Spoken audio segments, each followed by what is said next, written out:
बच्चों, आज हम कक्षा 10 विषय सामाजिक विज्ञान अध्याय 1 में यूरोप में राष्ट्रवाद का उदय, इसमें हम अगला पार्ट देखेंगे, जिसमें हम एक प्रश्न देखते हैं। नेपोलियन कौन था, उसके सुधार क्या था, उसके सुधारों को प्रभाव क्या पड़ा।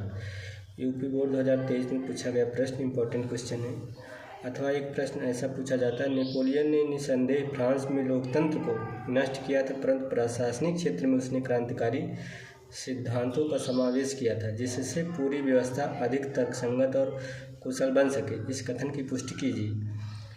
तो ये आंसर इसका है नेपोलियन बोनापार्ट, जिसका टाइम पीरियड 1769 से 1782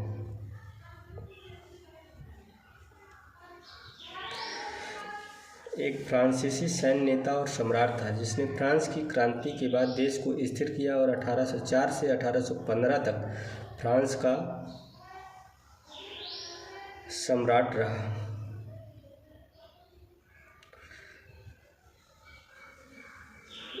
डेट में थोड़ा से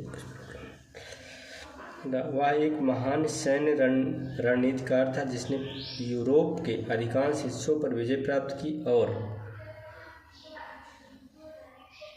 अधिक यूरोप की राजनीतिक एवं कानूनी व्यवस्था को प्रभावित किया। नेपोलियन के प्रमुख सुधार क्या हैं, इसको देखते हैं। तो इसके अंतर्गत हम देखते हैं, नेपोलियन ने फ्रांस और उसके अधीनस्थ क्षेत्रों में कई प्रगतिशील सुधार किए, जिसमें से कुछ प्रमुख हैं। पहला है कानूनी सुधार। नेपोलियन कोड 1804 में लागू किया था। इसके अंतर्गत पॉइंट वाइज देखेंगे। समान कानून, सभी नागरिकों के लिए समान कानून बनाए गए, जिसमें जाति, धर्म या वर्ग के आधार पर भेदभाव समाप्त किया गया। संपत्ति का अधिकार, व्यक्तिगत संपत्ति के अधिकार को सुरक्षित किया गया। धार्मिक स्वतंत्रता, राज्य और चर्च को अलग किया गया। हालांकि नेपोलियन ने कैथोलिक चर्च के साथ समझौता भी किया। प्रशासनिक सुधार, केंद्रीकृत शासन, स्थानीय प्रशासन को केंद्र के अधीन लाया गया और योग्यता आधारित नौकरशाही का गठन किया गया। शिक्षा व्यवस्था, सरकारी स्कूलों, लिसे की स्थापना की गई और तकनीकी शिक्षा को बढ़ावा दिया गया। आर्थिक सुधार के अंतर्गत क्या किया, बैंक ऑफ फ्रांस 1800 ईस्वी में राष्ट्रीय बैंक की स्थापना कर आर्थिक स्थिरता लाई गई। सड़कों और नहरों का निर्माण किया गया। परिवहन और व्यापार को बढ़ावा दिया गया। सैन्य सुधार, सेना को आधुनिक बनाया गया और योग्यता के आधार पर पदोन्नति की व्यवस्था की गई। सामाजिक सुधार, महिलाओं और मजदूरों के अधिकार सीमित रखे गए, लेकिन समानता के सिद्धांत को बढ़ावा दिया गया। नेपोलियन के सुधारों का क्या प्रभाव था।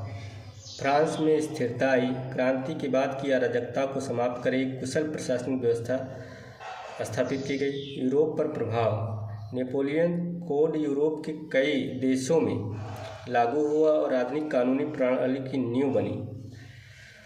राष्ट्रवाद का उदय, नेपोलियन के आक्रमणों ने यूरोप में राष्ट्रवादी भावनाएं जगाई, जिससे बाद में इटली और जर्मनी का एकीकरण हुआ।